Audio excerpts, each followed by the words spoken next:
हम अभी तक जितने लोगों के विचारों को सुने उसमें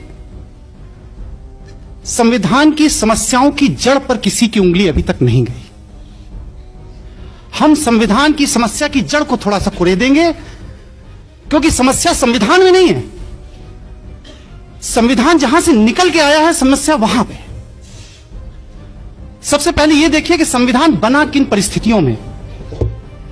द्वितीय विश्व युद्ध हो चुका था, ब्रिटेन पूरी तरह तबाह हो चुका था।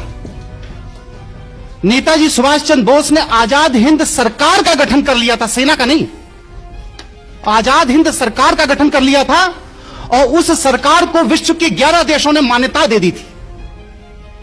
आजाद हिंद सरकार ने एक अपना बैंक स्थापित कर दिया था, जिसने आजाद हिंद सरकार की मुद्राएं प्रकाशित करना शुरू कर दी थी। 40,000 लोगों को उन्होंने अपनी आजाद हिंद फौज में भर्ती कर लिया था, और मोइरांग से इंफाल तक उन्होंने अपना कब्जा कर लिया था। यह परिस्थिति थी हमारे देश में।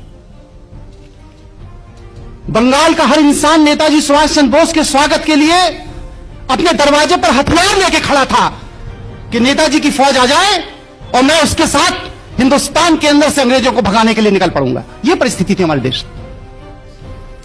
हमारे देश के अंदर फरवरी 1946 में नौसेना ने विद्रोह कर दिया था। अंग्रेज परस्ती से इंकार कर दिया था नौसेना ने। अप्रैल 1946 में ब्रिटिश इंडिया की पुलिस ने हड़ताल कर दी थी। जुलाई में डाक विभाग ने हड़ताल कर दी। जिस डाक विभाग के बड़े बड़े चर्चा अभी करके गए हैं, उस डाक विभाग ने अंग्रेजी की दासिता से इंकार कर दिया था। उसने कहा था मैं नहीं मानता ब्रिटिश गवर्नमेंट की सरकार को। रेल ने अगस्त 1946 में हड़ताल का नोटिस दे दिया था ब्रिटिश गवर्नमेंट को। 1964 में जब एटली, जो उस समय ब्रिटेन के प्रधानमंत्री थे, वो जब भारत आए और बंगाल के गवर्नर के राज्यपाल भवन में रुके, तो उन्होंने कहा कि हिंदुस्तान को आजाद करना हमारी मजबूरी थी। इसके साथ बहुत लोग मेरे इस विचार से असहमत होंगे, लेकिन मैं फिर भी इस बात को कहता हूं कि भारत की आजादी का श्रेय किसी भी भारतीय नेता को नहीं जाता। भारत की आजादी का श्रेय एडोल्फ हिटलर को जाता है। अगर एडोल्फ हिटलर ने द्वितीय विश्व युद्ध में ब्रिटेन की अर्थव्यवस्था को ध्वस्त न कर दिया होता, तो आज भी ब्रिटेन की सरकार हमारे ऊपर शासन कर रही होती। एडोल्फ हिटलर ने अगर जापान को निर्देशित करके नेताजी सुभाष चंद्र बोस को आजाद हिंद सरकार बनाने के लिए बाध्य न कर दिया होता, तो आज भी भारत के ऊपर ब्रिटिश का शासन होता। ये विश्व स्तरीय परिस्थितियां थी, जिन परिस्थितियों में हमारा संविधान निकल के आया। कैबिनेट मिशन भेजा गया, उसने यहां पर आकर विभिन्न नेताओं से चर्चा की, बातचीत की, और जाकर रिपोर्ट सबमिट की उसने बाकायदे कि भारत के अंदर एक नेहरू ही एक ऐसा नेता है जो कमजोर व्यक्तित्व का है और उसको किसी भी महिला के माध्यम से पटाया जा सकता है। रिपोर्ट सबमिट की, ब्लैक एंड व्हाइट में, वहां के पार्लियामेंट्री डिबेट में। और बस नेहरू को पटाने के लिए माउंटबेटन को इस्तेमाल किया गया। उस समय वो वर्मा में लड़ाई कर रहे थे, उसकी अध्यक्षता कर रहे थे, उनको वहां से विड्रॉ किया गया, और बेबिल को यहां पर, जो कि इस समय यहां का वाइसराय था, उसको विड्रॉ करके माउंटबेटन को, एडविना और उनकी बेटी पामिला, इन तीनों को भारत में तैनात किया गया। और एडविना को प्रोजेक्ट दिया गया कि 2 साल के अंदर बस हिंदुस्तान की तबाही का 2 साल के लिए तुम्हें मौका दिया जाता। हम लोग बड़े गर्व से कहते हैं कि भारत का संविधान अंबेडकर जी ने बनाया। गलत है सूचना। भारत के संविधान निर्माण के लिए 6 कमेटियों का गठन किया गया था, और भारत का संविधान जो निर्मित होकर के आया, जो बाहर निकल के आया, वो भीमराव अंबेडकर की देन नहीं थी, जवाहरलाल नेहरू की देन थी। जवाहरलाल नेहरू ने जो कार्यकारिणी समिति का गठन किया, उस कार्यकारिणी समिति में उनके साथ में कौन कौन था? आसफ अली, के एम मुंशी, के शाह, के शांताराम, हुमायूं कबीर, डी आर गाडगिल। इन 7 लोगों ने मिलकर के भारत के संविधान के प्रारूप को रचा था।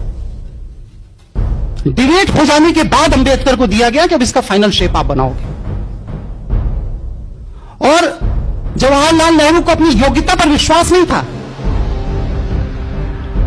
वो इस संविधान का प्रारूप एक ब्रिटिश विद्वान सर इगोर जेनिंग के माध्यम से तैयार कराना चाहते थे, लेकिन गांधी के विरोध पर उन्होंने इस संविधान को अपनी इस कमेटी के माध्यम से गठित किया और मिस्टर B.N. राव ने 27 अक्टूबर 1947 को भारत के संविधान का प्रारंभिक प्रारूप रखा, जिसके अंदर 443 अनुच्छेद थे और 13 अनुसूचियां थी। बात को इसी पर डिबेट हुई। हमारे यहां से कहा गया साहब भारत के संविधान में विश्व के बड़े बड़े देशों से बड़ी बड़ी चीजें ले ली गई, हमने सूचीबद्ध किया। संवैधानिक आपका पार्लियामेंट्री सिस्टम जो है वो ब्रिटेन से लिया गया, जिसके हम गुलाम थे।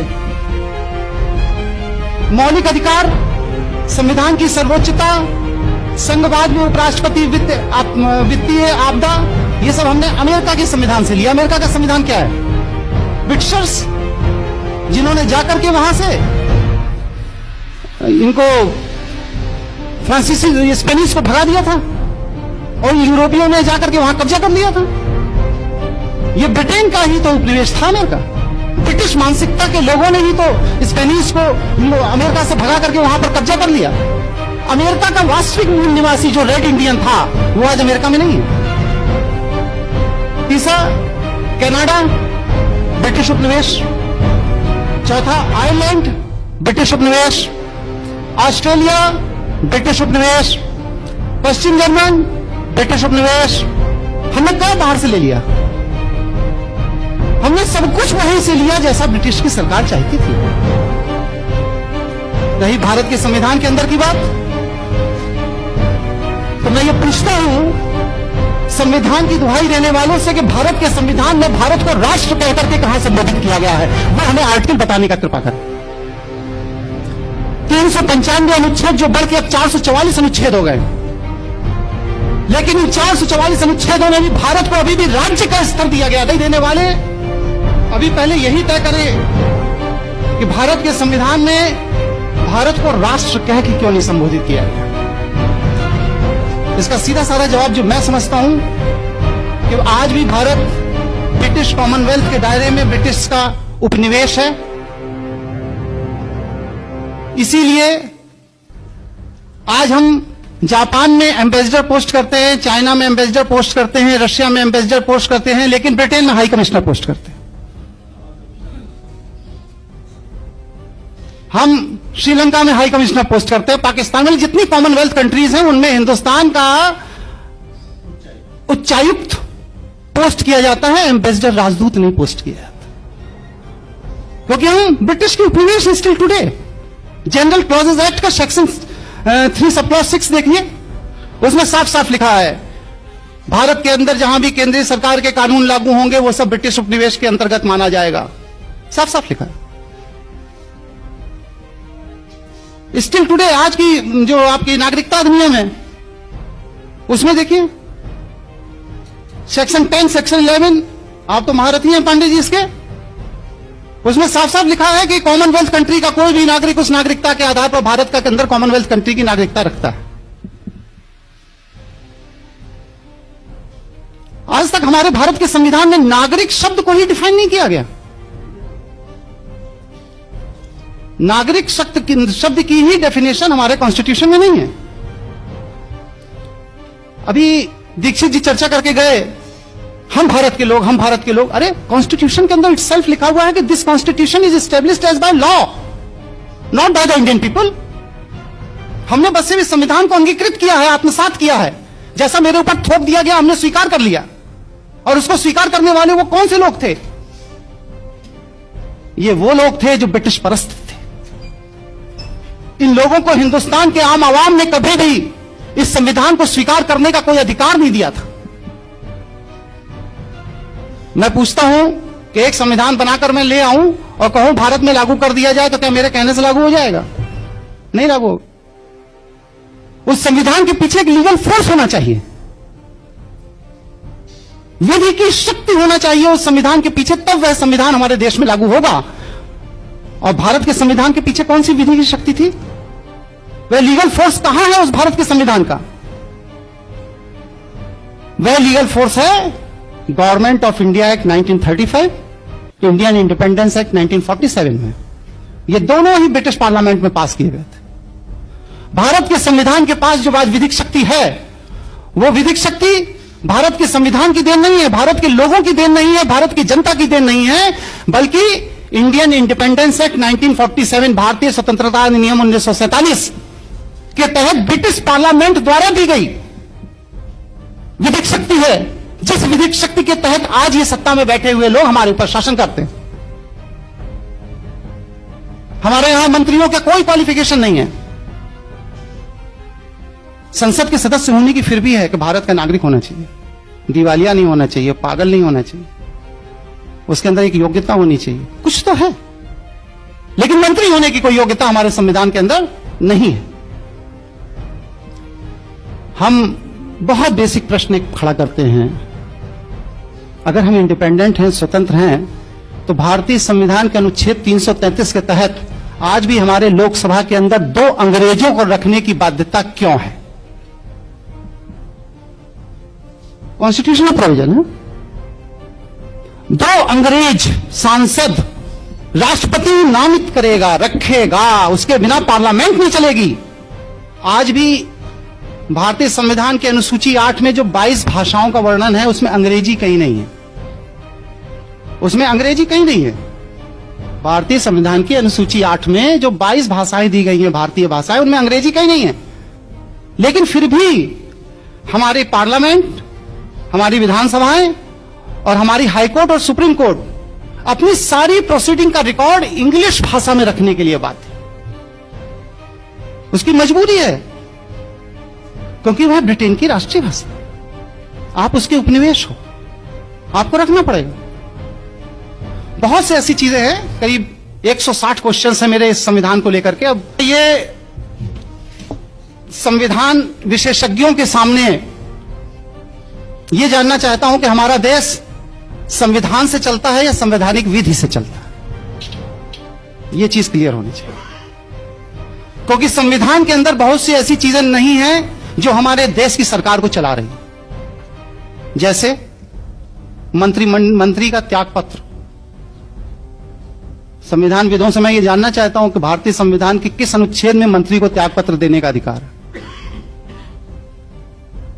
जैसे कि बिना सदन की सदस्यता के प्रधानमंत्री बना देना, किस अनुच्छेद में यह अधिकार? जैसे कि मंत्री का सदन के अंदर बैठकर मत देना। लेजिस्लेचर अलग है, एग्जीक्यूटिव अलग है, इसकी खिचड़ी कैसे बना दी जाती है? कॉन्स्टिट्यूशन में कहां प्रोविजन है कि मंत्री सदन के अंदर बैठ करके सांसदों के साथ मत देगा और बिल पास कर देगा? जैसे कि न्यायमूर्ति और न्यायाधिपतियों की नियुक्तियों में लॉ मिनिस्टर का हस्तक्षेप। जब जुडिशरी इंडिपेंडेंट है, राष्ट्रपति और सीजीआई मिलकर के न्यायाधीशों की नियुक्ति कर रहे हैं, कॉन्स्टिट्यूशन में क्लियर कट प्रोविजन है, तो प्राइम मिनिस्टर हाउस और लॉ मिनिस्टर हाउस फाइल जाने और उनकी अप्रूवल की क्या जरूरत पड़ती है? इसका मतलब है कि आप कार्यपालिका के अधीन न्यायपालिका को रखना चाहते हैं। उप प्रधानमंत्री 2 बार हुए हमारे यहां, कॉन्स्टिट्यूशन में कहां व्यवस्था है भाई कि उप प्रधानमंत्री का पद होगा और उसके लिए भी आदमी रखा जा सकता है? राजनीतिक दलों के गठन की व्यवस्था हमारे संविधान में कहां है? जो कांग्रेस बन गई, बीजेपी बन गई, बसपा बन गई, सपा बन गई, ये बन गई, वो बन गई, किस आर्टिकल के तहत? हमारे कॉन्स्टिट्यूशन के निर्माताओं ने, निर्माण करने वालों ने तो राजनीतिक दलों के गठन की कभी कोई बात ही नहीं सोची थी। और उससे बड़ी बात क्या, नेता विरोधी दल संविधान में कहां है भाई? नेता विरोधी दल। अल्पमत पे सरकार को गिरा देना, कॉन्स्टिट्यूशन में कहां प्रोविजन है कि अल्पमत बहुमत वाली सरकार बनाएगा और उसके लिए इलेक्शंस होंगे और फिर इसके बाद अलग अल्पमत हो जाता है तो एक वोट के अभाव में टिकट सरकार गिरा दी जाएगी? कॉन्स्टिट्यूशन में कहां प्रोविजन है इस? जैसे कि शून्यकालीन सत्र को चलाना, शून्यकालीन सत्र का प्रोविजन हमारे कॉन्स्टिट्यूशन में कहा, मुझे तो नहीं मिला। जैसे कि संसदों के वेतन और भत्ते का निर्धारण स्वयं सांसद करेंगे, ये कहां है हमारे कॉन्स्टिट्यूशन? 1885 के गदर के बाद W.H. व्यूम ने एक 1600 पन्ने की एक थीसिस सबमिट की थी, जिसमें उन्होंने ये बात कही थी कि भारत के अंदर दोबारा क्रांति ना हो, इसके लिए मैं कुछ फार्मूले दे रहा हूं। पहला फार्मूला तो यह है कि सारे ब्रिटिश मानसिकता के लोगों को एक मंच पे लाके खड़ा कर लिया जाए, और वह मंच राजनीतिक मंच हो, और उसी राजनीतिक मंच के तहत ब्रिटिश मानसिकता के लोगों को एक मंच पे लाने के लिए जिस पार्टी का गठन किया गया उसे भारतीय राष्ट्रीय कांग्रेस पार्टी कहा जाता है, जो आज कांग्रेस है। दूसरी बात, भारतीयों को बांटने के लिए धर्म, भाषा, क्षेत्र, जमींदार और किसान, पूंजीपति और श्रमिक, अमीर और गरीब, शिक्षित और अशिक्षित, हरिजन और सवर्ण के नाम पर समाज को बांट दो, इतने टुकड़े कर दो इसके कि ये कभी यूनाइट ना हो पाए, और जब ये यूनाइट नहीं होंगे तो क्रांति नहीं होगी, हमारा शासन चलता रहे। आज हमारी सरकार उसी पैटर्न पे चल रही है, उसी तरीके से चल रही है। और जहां तक भारतीय नागरिकता अधिनियम में अभी लेटेस्ट अमेंडमेंट आ गया है, for your kind information mister Pandey ji, कि 26 जनवरी 1950 से लेकर के 30 दिसंबर 1990 तक जो भी व्यक्ति विश्व में कहीं भी पैदा हुआ हो, अगर उसके मां या बाप भारतीय नागरिकता प्राप्त है तो वह आदमी ऑटोमेटिक भारत का नागरिक हो जाएगा।